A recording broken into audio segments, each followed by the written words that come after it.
Welcome everyone to Crossroads Crew Live. April is here. It is officially spring. We've got astronauts headed around the moon. It's March Madness, Final Four, and we're checking deposits by the minute. This has to be one of the best times of the year. And today is a very good Friday indeed, my friends. We've got an amazing show lined up today with a very special guest. And with all that being said, Brad Ward, let's crew it up. We are the Crossroads crew, bringing that fire to you. From the dorms to the boardrooms to raise up the you. Raise up the you. Every day we see it through. Higher ed dreams coming true. Brad Ward, drop the beat, let the whole place move. Crossroads crew. What's up, everybody? Hello, hello. We are here. The boys are back. It is good to see everybody. Welcome, welcome. Excited to have another show for you today. Couple reminders before we dive in. All of today's topics and the approximate times that we will get to each one are starting to scroll across the bottom of your screen. All right, so keep an eye on that. Also, we always want everybody that's tuning in live with us, jump into the chat, introduce yourself. We want to make this as engaging as we possibly can. And we're also now always streaming live on LinkedIn and YouTube. So if you are watching us right now on LinkedIn or YouTube, there's a link that we want you to kind of navigate over to be a part of the chat. So make sure you find that link. Come on over with us so you can participate live in the chat. We definitely want to know what everybody's thinking about today. We always want you engaging, participating. We're going to have some Q&A time as well. So we're going to ask some great questions and engage you all. But we're super excited to be here. It's an awesome time of the year. It's a stressful time of the year. We're happy that you're taking an hour break just to hang out with us. Hopefully we'll fill your cup up a little bit, get you equipped to go back at it. Well, let's get in. Let's start segment number one. Let's start this awesome conversation today. And we always like to kick things off with just what's the Crossroads crew hearing? One of the things we're out on the road. We talk to lots of colleges and universities. So I would love to just kick it off and start to talk about what we're hearing out on the road. Who wants to jump in and go first? Yeah, I'll dive in. I was on a couple of campuses this week, both in Ohio and Michigan. And one of the things that came up, and it's come up a ton in the last, I'll say 12 to 24 months when I'm on a lot of these campuses, and even when I'm not, guys, is just this idea of recruitment and retention being everybody's job. You know, obviously, I know a lot of people listening are like, cool, that's admissions responsibility. And so is that, and so is that, and so is that. And just the idea of how do we get, if we work in admissions, enrollment marketing, even other offices on campus to understand the important role that they can play and the impact that they can have, whether it's in comms or conversations they're having or events that they're part of. And so it's just always interesting to hear some of the feedback. Well, I tried to tell this person they need to do that. And I'm like, well, step one is, not going into a conversation and telling somebody, I would argue, that you need them to do something, because how do we all feel when we do that, right? It's getting them to, through data and other things, understand what kind of an impact they can have when they do different things and how that can be helpful, right, for students and families going through all the different stages in this process. And I know, Bart, we were talking about that in a recent conversation as well, so I'm sure you've got some thoughts on that. Yeah, I think that there's so much going on right now, and I think that being able to look at those different things, a lot of things that I'm hearing is along the lines of what you're doing. I think that one of the things that we're seeing interesting as we kind of look at some of the AI stuff is we're doing an AI maturity matrix with a lot of schools, and staff continue to be a lot further along in AI than anybody else on the campus. It's usually staff than faculty. And what we're realizing is that that's showing up most campuses, and it's also showing up in a lot of data. So those are some of the things I'm hearing as we start thinking about how we're going to be, fixing, how we're going to be doing these things in the spring, as well as how we're using AI to do those things. Yeah, I feel like it's education, right? Like that's the core theme there, Bart, whether it's educating on AI or it's, I was telling a VP earlier this week, I'm like, I'm sure there's a whole bunch of people on campus who think they know exactly what you and your team do. Yeah, they have no idea. I'm like, just like you don't fully understand all the things, right? And so it's literally trying to, I'll say, be curious enough to ask your campus partners questions, and then at the same time, try to educate them, like I said, through data and through other examples that you can share. Hey, when you work events, like, here's why doing it this way is actually not a good thing, and doing it this way would be better. Or when you send that email, it can't be 7 paragraphs long, and like, here's why, right? It's interesting because, the conversations that I had, we were talking about what we did 6 years ago. And if you guys remember what happened last March, or 6 years ago in March, the whole world shut down. But we're still kind of stuck in those old ways. But that time, there was a lot of pressure to adapt, in my opinion. The pressure to adapt is real in general. But at that time, it was really a big pressure as well. And I still think, though, that we're sometimes still stuck in our old ways, unfortunately. Too often I'm hearing, how do we enroll more students? Well, there's ways, but the better question is how do we understand students wherever they are in their decision journey, right? And go from there, essentially. I think one of my favorite parts of 6 years ago is that schools were forced to adapt and to try. And I remember 6 years ago that right now, a lot of it for us was just pivoting and doing more of what we were already doing. But a lot of schools had nothing in place to engage students digitally, and they were all counting on the campus visit. And then when you took that away, they were just like fish out of water. Like, the playbook was thrown out of the window overnight, and they had no clue what to do. And that led to a couple of years of really good innovation and thought. But I feel like a lot of schools are just falling back into the 2019 routines, right? And so there are tried and true tactics and ways to do things, and there are proven processes in recruitment and in marketing. But there's a lot of new, exciting stuff on the horizon. And so what I've been saying to just my team is we cannot be doing things a year from now the way we're doing them today. We cannot be doing things 5 years from now, 10 years from now, the way we're doing them today. So Brad, what do you think? Because, I literally had a podcast guest on, yesterday, and this was the thesis of our whole episode together. What do you think the biggest thing is, if you had to narrow it down to one thing that holds, I'll say, a lot of us back, especially those working in higher ed, of saying, all right, it's time to be adaptable and pivot and do something different? I think a lot of people on campuses are asked to be generalists and not specialists. And when you're a generalist, you need to dabble in a lot of things a little bit and do them enough to keep moving and keep everything moving. And so there is not room for specialists in a lot of situations in admissions teams or in offices. Slate captain, that's a specialist role. And you look at the what is able to be accomplished from somebody in a role like that, and the things they are able to put out in terms of efficiency and data for their team through widgets, through queries, et cetera. That's an example of a specialist thriving in a role. I think, again, most of us are asked to be generalists. I feel like even in the roles that I had when I worked at institutions, it was like, we want you to do this, but other duties as assigned, right? Here are the other 30 things you're responsible for.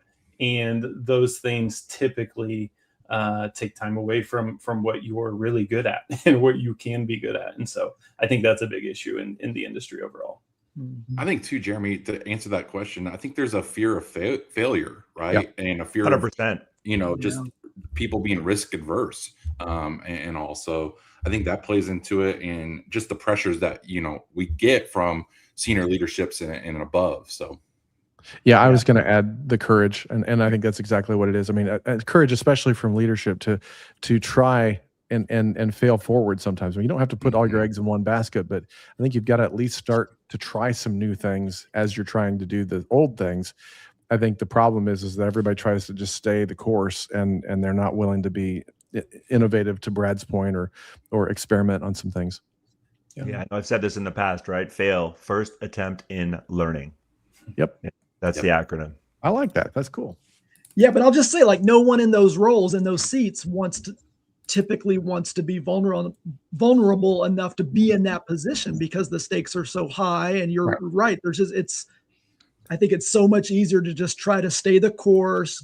Because if I do try something and I fail, well, now I know my head's on the chopping block, and I'm going to be looking for another position somewhere. So I do feel for our friends on that side, feeling like they maybe aren't in a position where they can really step out and be bold and courageous and try new things. So it's tough. I know it's tough for them. Well, and one of the cool things that my guest brought up yesterday on the pod was, she and her team, she oversees a team of, I think she said 12 staff.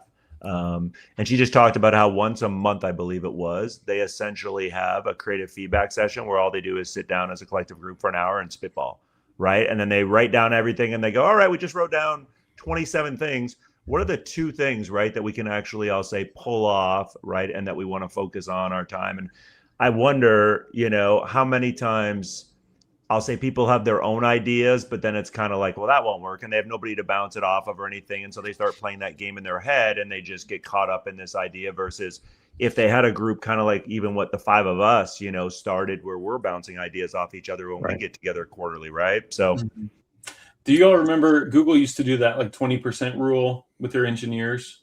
I don't know if they still do it, but I remember early in my career reading about that where 20% of their time was like, go work on whatever you want. And I think Gmail came out of that. Yeah. Right. And so, carving out space and time. I love that idea. And it doesn't have to be as a team, right? It doesn't need to be a standing meeting where you've got to get everybody together, even individually, just for your own professional development, carving out some time to be creative and try new things. Yep. I love that. One last thing here before we shift to the next topic. My colleague, Kim, mentioned this the other day, and I did want to kind of bring it up, something that I was hearing. But word on the street, she shared that the DOE, this is a little bit different than what we've been talking about, the Department of Ed may be doing an update with FAFSA taking place on April the 26th. And if students submit the FAFSA after April 25th, they may not get aid awards until June. I don't know if any of you have heard about that. I think it was something worth noting or putting out there, maybe even someone in the chat if they've heard about it, but just wanted to mention that because that would be a significant impact to some of our friends and financial aid as well. Why did they do things like that? Who's making these decisions? I don't know. I don't know. They know what that one is. Yeah. The Department of Ed has had more turnover than a lot of college campuses in the last, 6 months. They have changed a lot of positions and responsibilities and all kinds of stuff. So frustrating. Okay, let's talk spring travel season. I mean, I'm so old. We used to not really have spring travel season. It used to only kind of be a fall thing, but now certainly spring travel is big as well. Jeremy, why don't you lead off and our discussion and talk a little bit about spring travel?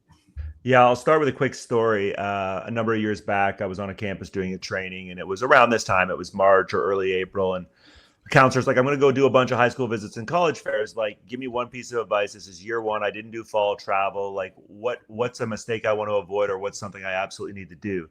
And I said, you're just going to have to trust me, even though what I'm about to share with you will make very little sense in your logical brain. And she's like, okay. And I'm like, don't talk about your school at all. And she looked at me and she's like, what? And I'm like, when you start conversations with students, right, who you're just meeting for the first time, don't say a word about your school. And she's like, well, then what do I do? And I'm like, just make them comfortable enough, right, to feel like, wait, you seem normal. You seem nice. You're making the conversation about me. You're asking me questions to learn about where I'm at in my process, what I'm looking for. Do I have any sense of what I want to major in? Do I know the difference between a private school and a public school, a large size, a medium size, and a small size, or whatever it might be? And then, based obviously on the feedback you get, you can start to insert different things about your school, like when it makes sense. And, she kind of was like looking at me weird. And then I just remember 6 months later being back on campus and doing a training in the fall and her going, Jeremy, best piece of advice you ever gave me. Yep. She's like, I had so many students who just were willing to share because they didn't feel like I was jamming information or word vomiting all over them, right? It's all about relationships. I think that I think sometimes we forget that because we have an agenda, but it only starts with relationships. And especially for Gen Z, they're already a little bit socially awkward for some of them, and they have a hard time kind of engaging in that. But I think the more that we can make them feel comfortable and speaking of spring travel seasons, and some of the things I've been hearing is the idea of being more analog, being able to have those conversations and being able to really try to have that in real life conversation. I love what you said there, Jeremy, because I think you've got to warm them up to really start engaging with you to even be able to have those conversations. And it's okay to talk about things like, you could ask them things like, who are you listening to? Like, who's popular today? Like, I'm old now. Like, what's the Exactly. music that everybody, like, every young person has some type of music that they love, that they enjoy listening to. So it's okay to ask questions like that, just to establish a little, like, break the walls down a little bit, make Rapport. them feel comfortable. I mean, it's already intimidating for them to sometimes be in these interactions with us, with adults. And so just, break the ice a little bit, have something fun that they could easily share. And now the next thing you know, you're talking about an artist like, oh my gosh, I love them too, or my son listens to them. I don't know a lot about them. Tell me more. Right. So it doesn't have to go right into, let me tell you about our majors. Let me walk you through, like, to Jeremy's point, you don't have to lead with that. Well, Yeah, and Stu, go ahead, Rye. I was gonna say I always love spring travel just for that fact, right? I always wanted to visit new pipeline schools or new markets, right? Do a little bit of A/B testing too. Maybe it's a region that I didn't get to in the fall, but I wanted to get to a little bit, or maybe it is a region that I went to in the fall, but I want to get to a little bit more. So like, it's good to have that. I think it's just a time to truly get to know your territory though better. Like I feel like I was a better recruiter in the spring because I was able to explore more versus transactional stuff and all. So go ahead, Jeremy. The more I do this morning, and you all know Roger Jones, he and I were chatting this morning and just catching up. Works for a company by the name of the Parish Group, for anybody who's unfamiliar with Roger. Great guy. But we were just talking about these first touch points, and I am becoming more convinced the longer I do, and serve all these colleges and universities, that like those first touch points, campus visit, that first email for your RFI form, your request for information form that somebody fills out. Obviously, college fairs and high school visits will be first touch points. Like, that is becoming that much more important just because of the amount of information that students continue to get. My daughter obviously is 2/3 of the way through her sophomore year in high school, and it's unbelievable the number of emails and like marketing pieces she's already received. And again, she's a sophomore in high school, and what the five of us know is that number will just keep raising significantly over the next 24 months, right? And so don't underestimate the value of those first touch points. And to Bart's point earlier, if you really start trying to push action, right, it's going to be so much harder to get their attention down the road. Okay, got to move. Good stuff. We're getting to one of my favorite segments of the show, and that's where we get into AI advice and tech tips. I think this is becoming one of the favorite segments of the show from our audience as well. They always love walking away with this stuff. So is it Brad going to lead us off in this one? I'm going to go first. I've got two for you this month. I heard from several of you that you've started using Chrome Split View, and it's been life-changing, and so I use it every single day, if not every single hour. Here's two I've got for you. This is, again, more on the tech tip side. If you use Chrome, there are all of these like shortcuts that you can use within the Google suite, such as docs.new, if I could type. So if I go docs.new, it's going to open a new document for me. If I go canva.new, I can start a new Canva project. If I go playlist.new, I can start a new Spotify playlist. If I need to do a quick meeting, I can do meet.new and open a Google Meet. I can do form.new and open, start a new Google form. These are, again, just as I'm working through the day, I need a new spreadsheet. I need a new Google Doc. Command T, open a tab, docs.new, and I'm in. It's no like going to Drive and then clicking the drop down and, all of that. That's too slow. So give those a try. I just put a link or in the chat over there, just a few prompts that I use on a weekly basis. So give some of those a try. And then the other thing I've got for you, this is a little more, I would say, on like the personal side, but let's imagine you're a counselor and you're traveling and your territory includes some very remote places without great internet access. In Google Maps, I screen recorded myself doing this. We went out to Death Valley a few weeks ago. So go into an area and then in your search bar, type OK space maps. And I'm going to put that in the chat as well. That's a shortcut to just download an area. So Soup, I know you're thinking of this, the camper, getting the camper ready.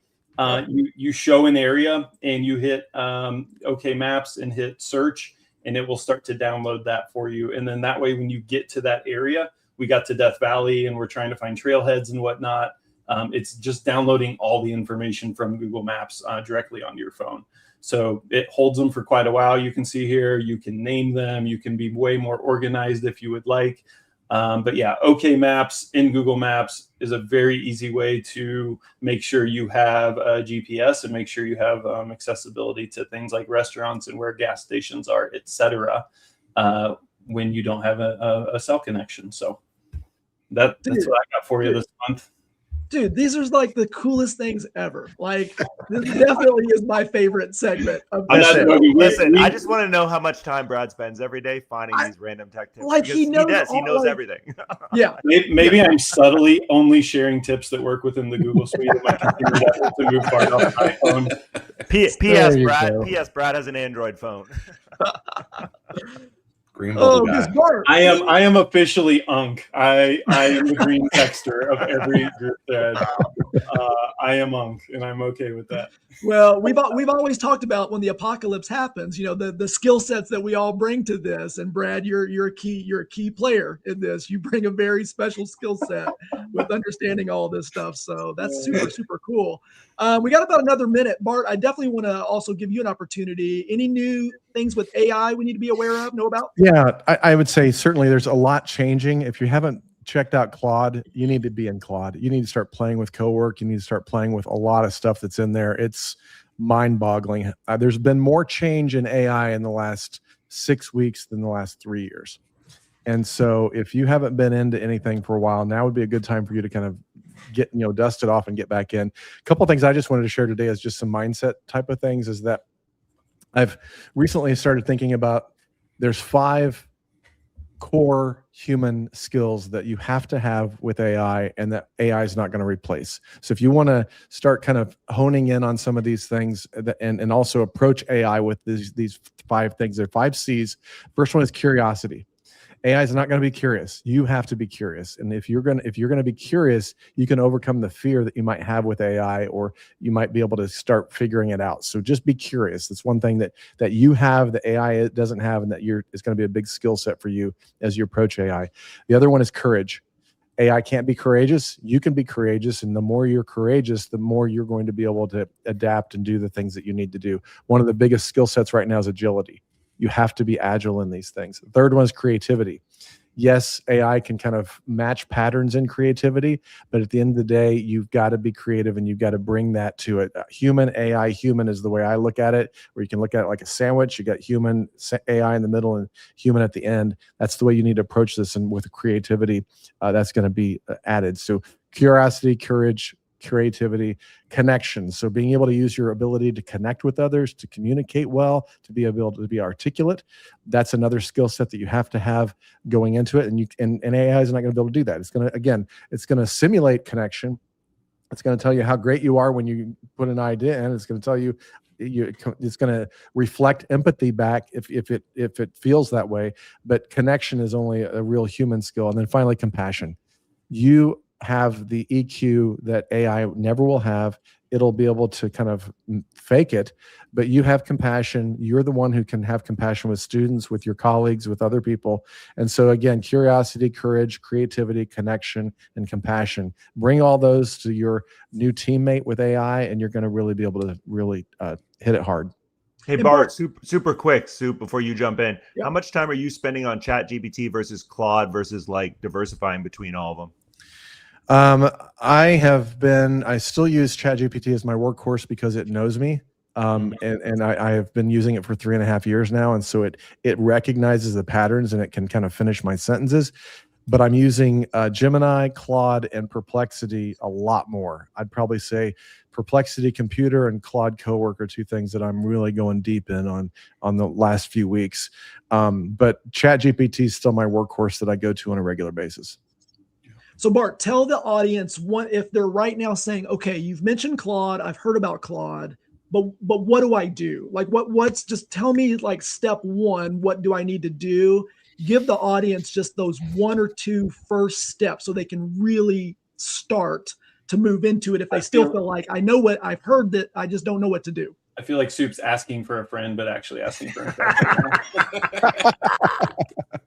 The first thing that you can do with Claude is just go and start treating it like you do with ChatGPT. It's another large language model. The second thing, if you want to go deeper with that, is on Claude. They've got 2 little buttons. There's like co-work, and if you download the Claude app onto your desktop, if you pay for it, it's like $20 a month. It's worth it. It's going from, basically a go-kart to a Ferrari.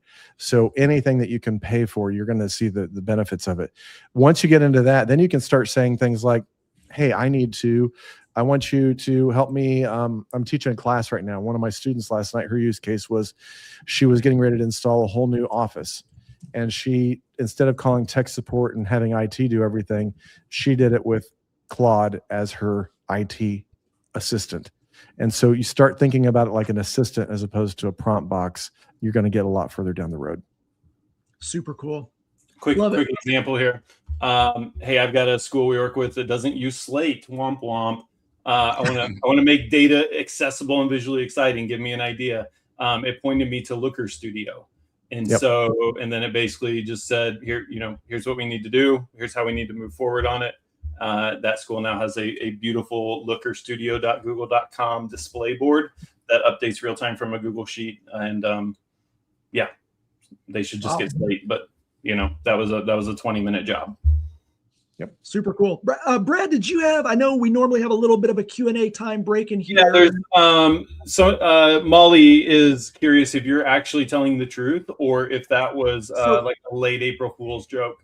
No, so that was the financial aid from the Department of Ed thing that I mentioned was not April Fool's. And my colleague Kim even had a screenshot with some information that a college or university had received. So it wasn't even a hearsay thing. There was a screenshot of that information kind of being out there. So unfortunately, I do not think that's April Fool's. But at the same time, I would need more verification or hear more folks out there saying we've received information about that as well. So just wanted to mention it, put it on people's radar and keep an eye on it. Maybe talk to your financial aid people and say, hey, have you heard this? We in enrollment need to know about this. So the Department of Ed, Soup too, does at least a semi-decent job of updating their website and putting stuff like that. So just go to Google if you're listening to this, and if you Google Department of Education, you'll see there are separate sections with the FAFSA and stuff like that where they do actually do a semi-decent job of posting when they do all these gazillion changes. Hey, you know what we should do right now? What should we do? We should bring in today's welcome, Angie Cooksey, my friend, colleague, higher ed. Man, I would like this intro everywhere I go. Angie, Brad has sound effects for days. Oh yeah. Welcome, Angie. We're super excited to have you. Before we get into our next segment, and we're bringing you on a little early so you can participate until we get to the fun part at the end where we put you on the hot seat. But we got to take a second here just with the boys on the call today and you as well, Angie.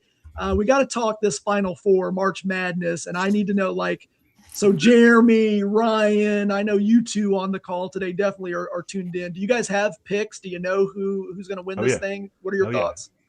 Well, Ryan and I were talking about this. Ryan, you have Arizona or you don't have Arizona? I like Arizona a lot, but I think it's UConn's to win. I'm going to go out on the limb and say UConn. They're just on a great run, and the magical ride. It would be crazy. I had Arizona at the start beating Houston in the championship. Obviously, Houston's no longer there. I did have them playing Michigan in the Final Four, so I got 2 out of my 4 right. But I thought Sparty would beat Duke.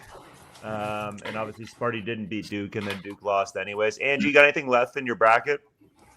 I don't think so. I actually stopped checking it a while ago because it just got really depressing. But one of my many brothers went to U of I, so we are all now U of I fans this week for him. I was just I thought my U of I diploma was laying on the ground over here, but I must have moved it to a closet.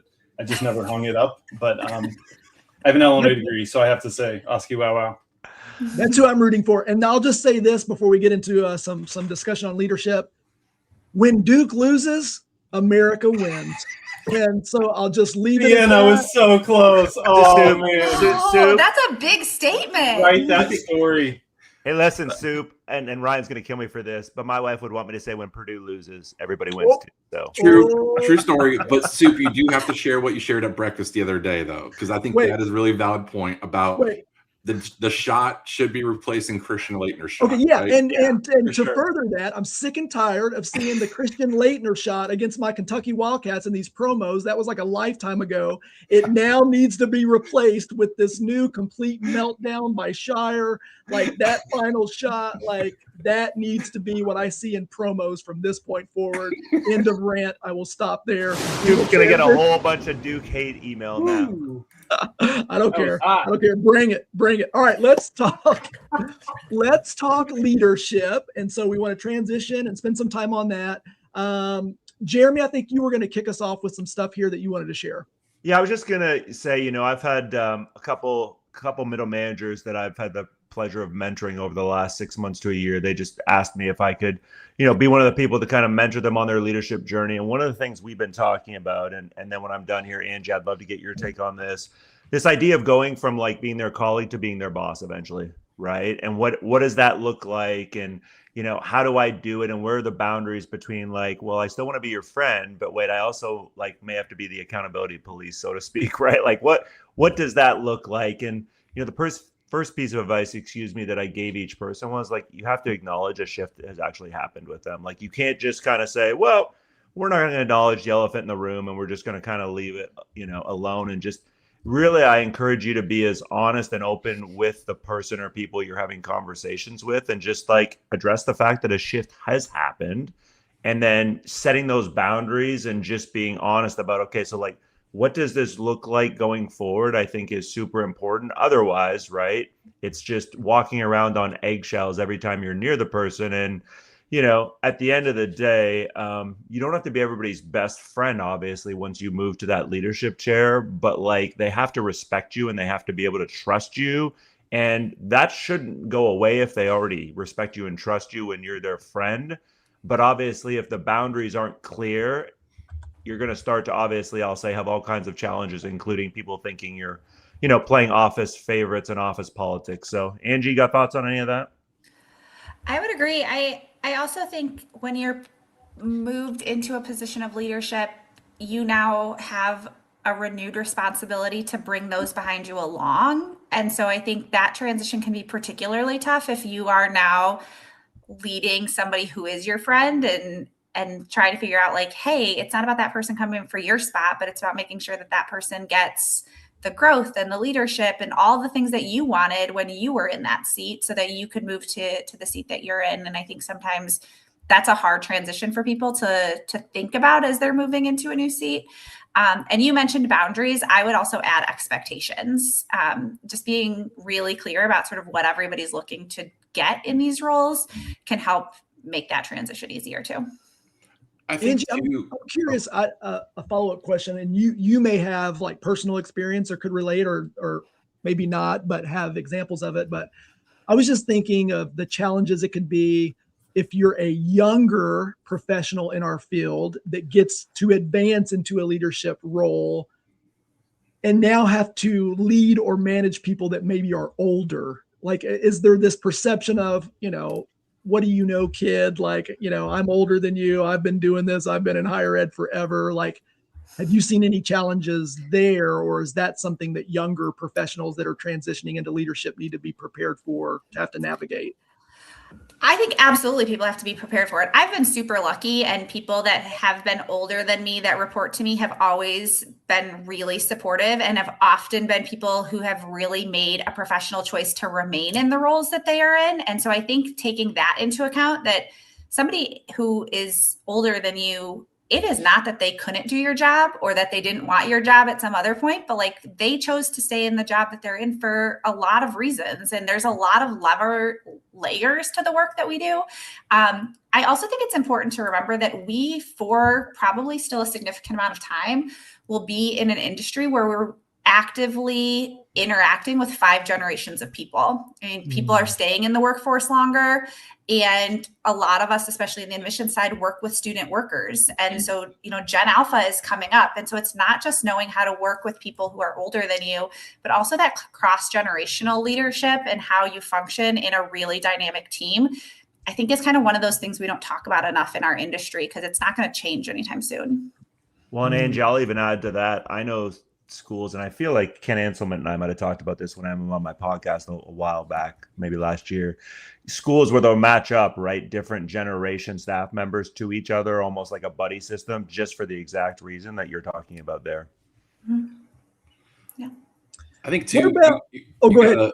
I was going to say, Angie, I've heard you talk about this specifically, is just re-anchoring your why, right? Going back to that individual and just reminding them why they're doing the work they're doing, right? Especially with this time of the period being so stressful and lots of demands and complex and everything. But also like just celebrating the small wins with them, right? Like it doesn't have to be a big win. A win's a win. It's just like in baseball, a bunt's a hit. Sorry for the baseball analogy, but a small win's a win. And so celebrate those wins with them as well. So go ahead, Sue. Yeah. No, it's because, well, to your point, Ryan, I think that's so important. A previous school I worked at years ago, I can just remember at the end of the recruitment cycle, even when we met a lot of our goals and did really well, there'd be a report out and there would be in big bold, like did not meet. And like, I just like, if I felt like I was just always left, even if it was only one of two of those and all these other things we accomplished. And I just remember feeling like, oh my gosh, I feel so defeated when they're setting those goals, right? Yeah. So, I mean, it's just another segment. Yeah. But it is, it's to your point. Like, we know it's tough and we know there's lots of challenges, but we're also achieving things all along the way too, even as we're up against obstacles. And so we should be able to celebrate the wins and feel good about that, which is super important. The one thing I was going to mention on the topic too, and we've always talked about it. And again, I think I wish something I know now that I wish I would have learned when I was much younger is just the power and importance of true mentorship. No matter what stage you're in, you should always, no matter what stage you're in, have people kind of on another level up there that are mentoring you. And you should always be extending hands back down where you came from previously and mentoring others. And so I just think that's extremely important, especially in our industry. So I would just encourage everybody that's listening, if you're not currently mentoring someone, you should be. And if you're not receiving mentorship, you should seek that out and find that. That will certainly help you in your growth as a leader. Yeah, I can't punctuate that enough, Sue. Sweet. Okay, let's transition right into from leadership to increasing yield. It is yield season, and that's what we're all focused on in our industry right now. So we want to spend time talking about yield. Actually, Angie, I'll just let you just kind of like lead off this segment. Just like, what are some of the things like you're experiencing right now, or you're seeing, or you're working with your team as you're in the thick of yield season? What's it like for you in the role you're in this season of yield? You all were mentioning earlier in the show just the personalness of this work. And I think there's almost no better time of that getting showcased than during yield season. This isn't about, another student on a report. It's about the student that wants to come to your school to play, in the drum band, but also wants to be an engineer and, is never moved away from home before and has lived with his little brother in his room the whole life and is going to be by himself. Like, those are the moments in yield where you can help make the connections that I think it's bigger than the reports that we're doing. And, that's a lot of what we talk about. I think yield gets wrapped up into the conversations right now around just the explosion of applications that many of our institutions are facing, and which is a great thing, right? We want students in our funnel. And so with direct admit and a lot of other new channels, we have a lot bigger application pools for a lot of us and bigger admit pools, which math is math. And so that's going to influence people's yield and figuring out, what does yield mean for your institution and what are you actually chasing? Because if you're just chasing some arbitrary number that's not in context to what your volume is, it becomes really hard. Yeah. I love that, Angie. Actually, one of the things that I wrote down that I want to talk about was just how you can personalize the work at this stage of the funnel, right? I remember doing a video campaign when I was on the campus. Why not you? It was just a short little video campaign that the admissions counselors took. And, we talked about relationships earlier. Just why not you be a part of our institution? Or what if you said yes? That was another one that we did as well at the institution I was at. So, well, and to what we've talked about earlier too, and Angie hit on it. at this point in the process, the last thing students need, in most cases, right, is more word vomited, more like information in their face about whatever your school is, right? You're hopefully, I'll say, reaping some of the benefits, your admissions team, of, hey, all that work we did back in the fall for fall travel or in our winter conversations or whenever earlier in the funnel, like that makes these April conversations a little bit easier, because then you can start to, I'll say, have deeper level conversations like Angie alluded to, with trying to learn more about, all right, let's talk about what the transition is going to look like no matter which school you end up choosing at the day, Jeremy. Like, what are some of the things that you're kind of wondering about when you think, gosh, like what are those first few weeks going to be like? Or like Angie said, I've never lived like with a roommate before. I've always had my own room. Like, what's it going to be like to live in a quad? Like, you know, and how's the food? Is it really suck, or is there actually some decent variety? Like, you know, that type of dialogue. And people are like, but how does that help with yield? And I'm like, again, connections Bart talked about earlier, right? We make decisions based on how we feel. Do we feel like we're going to be comfortable? We're going to have support, all the things, right, that the majority of students are looking for in this yield process. I think we've created our own problems, right? Direct admits, this sort of thing. Like we are exponentially increasing our volume without increasing our staff size. And so I'm seeing even schools we work with who are like, we're up 30% in admits. I'm like, great. Yeah. Okay. Well, your counselor staff's the same size. So again, now we need to work within this constraint or these parameters. And it just brings new challenges. It reminds me of the Fast app when, you know, Royal or EAB, whoever it was, they're like, you know, you just click this button and now you've applied, right? That was good for reports for the board of trustees, but it from a workflow standpoint, it creates new headaches and challenges for everybody, from operations all the way down to the counselors and even visits. So, well, that's what gets me excited. Well, I was just going to say real quick, Bart, not to interrupt you. That's where I get excited, Brad, when I see schools who are actually able to say, we actually had less apps this year and our yield went up, right? Mm-hmm. Because the counselors are able to, I'll say, have a little bit more clear focus. Obviously, there's other layers that have to, happen to have that happen. Go ahead, Bart, with what you were going to say. Yeah, I was just going to say, Kaler Solutions participated in a survey recently. We surveyed 3,000 high school students on personalization and AI. And one of the things that they said is that, you know, they're really concerned about schools using AI, and they can smell it and they see it and they don't like it. This is not the time to really lean into AI for your communications. Yield season is about relationships, and it's about being authentic and being real. Use AI to free up the time so you can do more relationships building, use more, get rid of the chores that you're doing, but start using AI and personalization further up the funnel, because yield is the time that you really need to be building the relationships and doing it well and being authentic. I love what Angie said. I love what Jeremy and Ryan, everybody's been saying really good things to talk about the idea of being authentic and doing that real life with students, because that's what they're craving. Yeah. Jeremy, just on what you were saying, I won't say the school's name, but they are down 9% in admits right now, and we are up 165 deposits. Yeah. So yield is up 36%. You don't have to just get volume. And so I put that link in the chat. This is something I was chewing on over the weekend, and I was getting donuts with my girls on Saturday, and I thought, I just want a quick calculator to be able to show a school, if you want to grow the class by this amount of people, you can go get this many more apps, started apps, admits, or you can influence your yield percentage by this amount. And so that was, Bart, you said in the chat, just a quick AI use case. I made that in 30 minutes. And, just if I needed to get this idea out of my head and be able to play with it as a calculator. And so there it is for you all to enjoy as well. Perfect. Bart, absolutely. Oh, go ahead. I'm just going to add two things real quick on to the point about relationships. And this is just my opinion, and it could be completely wrong because I'm wrong a lot of times. But I think there's kind of two key relationships that can be really, really powerful and significant for yield.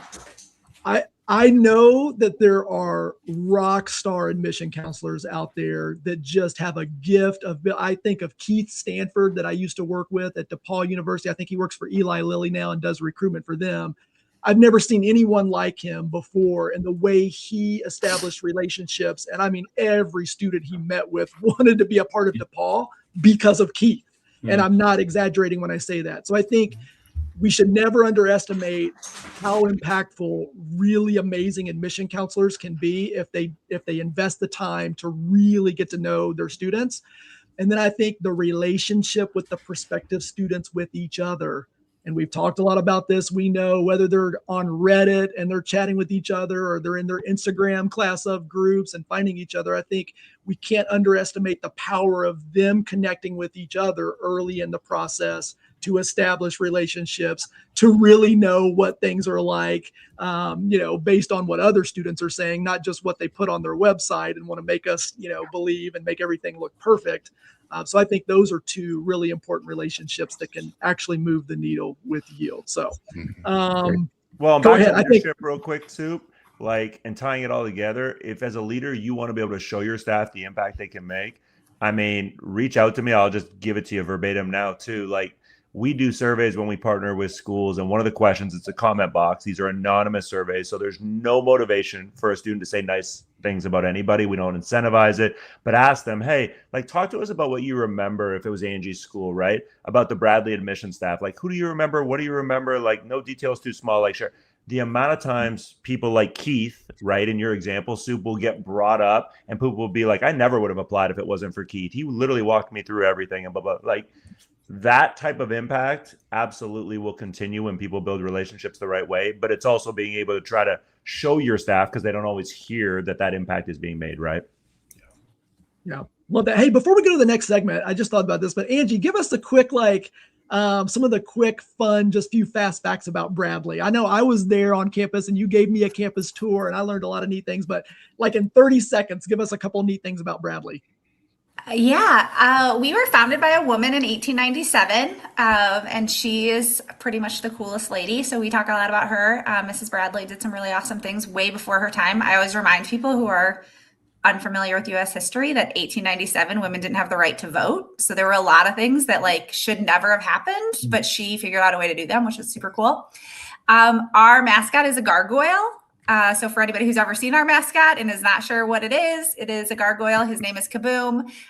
We have on the top of some of our original buildings, gargoyles and grotesques. And so when we established a mascot about 15 years ago, we brought that legacy into real life form. And he's a fan favorite. He's also a little scary, but people like him.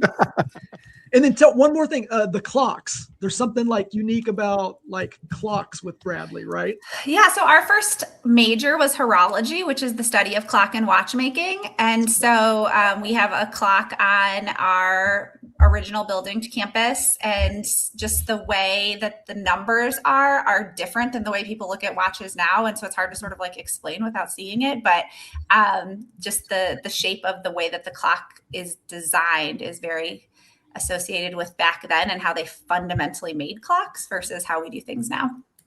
Super cool. Super cool. If you ever get a chance, visit Bradley's campus. There's some very neat things on campus there. Okay, let's shift into a little fun segment. We've talked about a lot of important stuff, but we also want to talk about some fun things as well.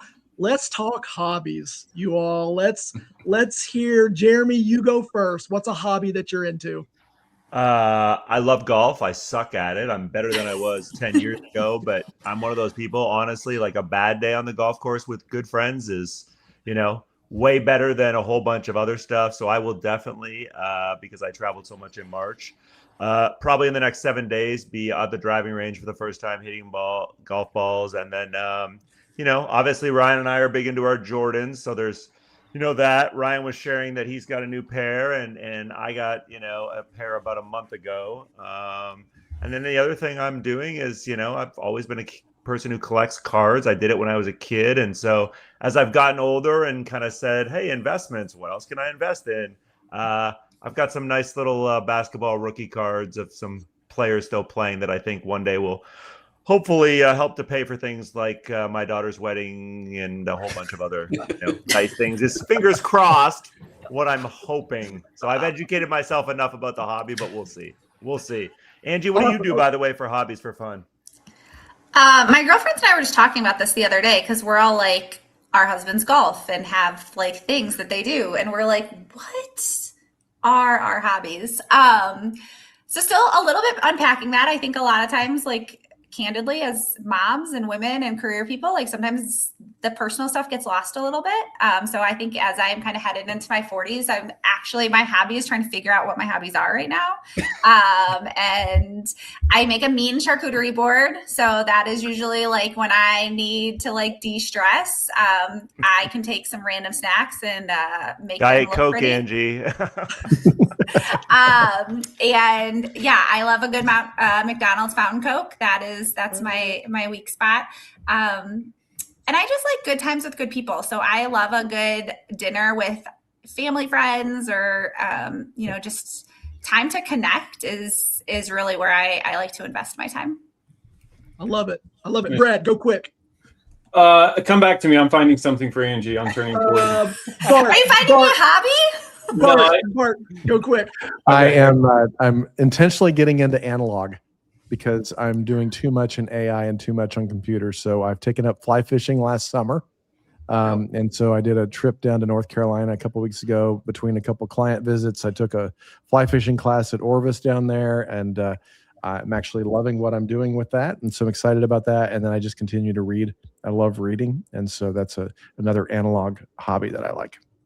I'll go quickly. I am obsessed with landscape gardening. I am like if my wife was on here right now, she would tell you all he does is watch YouTube videos about trees, shrubs. Like I have planted. Like, if you could see my house, I am treating these trees like family members right now. I'm like they are like some I put in last fall are now like blooming, and I'm going nuts, and I'm just like loving it. I'm out there just walking my yard constantly. So that's what I'm into. Brett, you ready? I dropped a link in the chat, Angie. Those graphs, and when you look at age 40 on all of those graphs, it is a serious inflection point in terms of time with other time. That changed a lot for me. I have been recently sharpening my own chainsaw blades. It is therapeutic. It is methodical. Brad, how many sharpeners do you own? It's a single sharpener, but I have 8 chainsaw blades. There's a lot of tree work to be done around me. So, it's just one of those things where I'm like, I don't want to pay Ace Hardware or Reynolds Farm Equipment $12 or $20 to sharpen my blade. I'll just learn how to do it myself. So, Soup, you grow them. I'll come tear them down. You're not touching. No, you're not touching many old trees. And you're not touching my trees. Never. Ryan, real quick, when we got to get to my favorite segment. Real quick, go.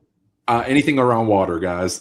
If it's the pool, the beach, boating, jet skiing, just put me around water. And like Jeremy, golf. I don't get to do much of it these days, but because I'm coaching my girls. But anything water sports related, that's me. And you got to have a good friend like Angie who brings you a Diet Coke. So appreciate it. Yes, Angie's always good about that. Okay, let's put Angie in the hot seat. Oh, like the big change. All right, so we're gonna go through these quick, Angie. This is always fun, the way we like to wrap up the show. Question number 1: what's a risk you think more enrollment leaders should be taking but aren't? Challenging the way we've always done things. Okay. All right. And to be bold in doing it, not to be afraid to make those, to do it, I think. Awesome. Question number 2. Is AI overhyped, underutilized, or just misunderstood? I'm going to take the easy way out, but I think it's all 3. I think it depends on who you talk to and what people are using with it. I think that everyone who's telling you that AEO is the only way students are going to do college search, I think is probably too far on one way.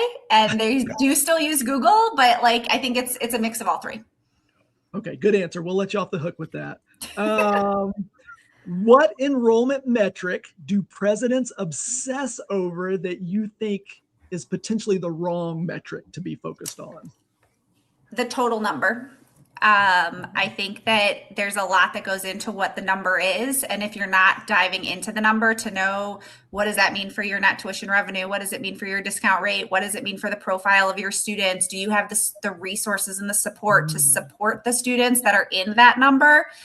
There is a lot to unpack there. And when you only focus on the number, you miss all of those things.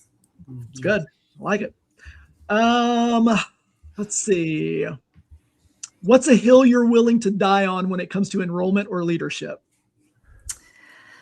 That enrollment is everybody's job on a campus. It is not just the admissions office. And so we need to make sure that faculty are involved and that our students are involved and that you've engaged the landscaping crew and the awesome people that are working in the cafeteria and that you're sharing the message throughout your campus. I love that. I think we all 100% agree with that. If you had to eat one food every day for the rest of your life, what would it be? I mean, I'd probably pick McDonald's Coke, but that's not a food. So probably chocolate ice cream. Okay, nice. All right. Better restaurant in Peoria, One World Cafe or Blue Duck Barbecue? Oh, that is like an unfair question. Very different vibes, but I'm going to give One World the edge because it's walking distance from campus. All right. All right. And I don't know, Jeremy, was that question from you? Listen, I do my homework. Yeah, Jeremy does his research on these questions, so we have to give him the kudos on these. Best cheese to use when you make a charcuterie board? I love a good spicy cheese because I think it mixes it up. I also love a honey goat cheese. So most of my boards have a honey goat cheese on them. Interesting. All right. The next time we get together, I want to. Noob's like, you better bring me a charcuterie board. Yeah. Anytime. Yeah. Next time I come to campus, let's have that prepared. I want to sample. Got it. I'll make a note. All right. Okay. What's a pet peeve of yours that you're willing to share with us? Well, my kids can't put their laundry in the laundry basket, but do you want a higher ed one? No, it can be. It does have to be higher ed. That works. Yeah, I think it's just basic awareness. I live with teenage boys, and so it's Yep. they don't see things the same way I do sometimes. I've lived that life. I know the pain. All right, last one. If you could swap lives with anyone for a week, who would it be? Oh, dang. I feel like Oprah. She knows everyone. She can go everywhere. I think that'd be pretty cool. my pick. Yep, she's got a lot of connections. Yeah, friends with everyone. So that's a good one. All right, Angie, you survived the hot seat. Angie. This was awesome. Awesome. So we're going to wrap things up. First, I'll just say, Angie, thank you so much for taking time out of your day to be a guest with us. We appreciate you. Thankful for all that you do and giving us some time today. As we wrap up, we'll go around the horn here quickly. Start with Jeremy. You've been kicking us off a lot of these, but any final thoughts from today's show? Yeah, just at this point in the year, I know obviously giving yourself grace is always important, but this time of the year when the stress meter is, whatever it's on, 11, 12, 13, right? Higher than 10. You got to find a way to give yourself some grace. I was texting with the director last night, on a campus that I'll be on soon. He's like, I know you asked me for this a week ago. I totally apologize. This happened. He's like, and we got Easter this weekend. I'm like, relax, man. We're good. You can get it to me Monday. It's not a big deal. Enjoy your weekend. Give yourself some grace. We're fine. So just trying to remember that we all need to do that. Love it. Ryan, what you got? Yeah, along the same lines, just take care of your people, right? And like I said before, celebrate your wins, whether they're big or small. And I'm going to plug this. We want to celebrate with you all next month. Our show will be live on May 1st. So tell your peers, tell all your friends. We really want to celebrate with each of you. So that's what I'll leave with today. Awesome. Bart, what you got? I think one of the words that came up many times, and maybe it's just because I've been thinking a lot about it, is courage today. We talked a lot about courage in a lot of different segments. That's one of those things that give yourself grace, but also be willing to kind of lean into something that you really are passionate about, that you believe is truth. Lean into that and be courageous in that. Awesome. Brad? Kind of ties in with Ryan, but I've got 4 words for you. It's gonna be May. It's gonna be May. God, he was teeing that up the entire time. He's literally probably been waiting the whole. When you come back from this weekend, you've got 3 weeks. So dig in, give it your all. Can you name the Backstreet Boys, Brad? Oh, no. Yeah. Yeah, That's an NSYNC song. Oh, wait, I'm sorry. JT. Yeah, that's right. You're Wow. right. Good call. Oh my goodness. Angie, I will let you close us out. Any final thoughts from you?